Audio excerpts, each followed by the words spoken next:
Hi there! As you know, summers in Alberta can be hot and dry. For you, that's either a good thing or a bad thing. But for your laundry and your wallet, it is a great thing.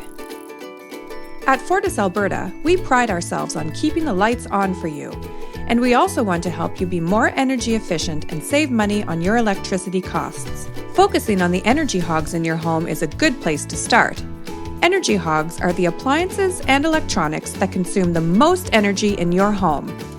Did you know that your clothes dryer can be one of the biggest energy hogs in your home? I bet you're wondering just how much each load may be costing you. We did our own little test to find out. Using a 3,000 watt dryer, we dried a normal load of clothes and a heavier load of towels.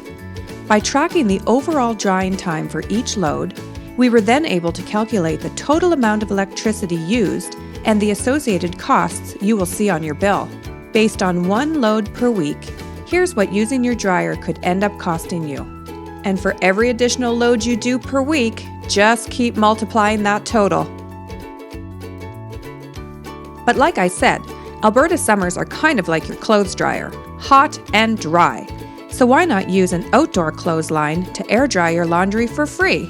Yes, it may take a little longer, but not only will it save you money, it will leave your laundry with a fresh, natural scent your dryer just can't replicate. Drying racks are also a great option, and the good thing about them is that you can use them indoors 365 days per year.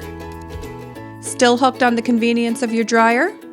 You can still save money with some of these energy efficiency tips. Use dryer balls to reduce your drying time by up to 25%. Rather than putting sopping wet clothes or towels directly into the dryer, put them on an additional spin cycle in your washer first. For more energy-saving tips, visit FortisAlberta.com. Thanks for watching.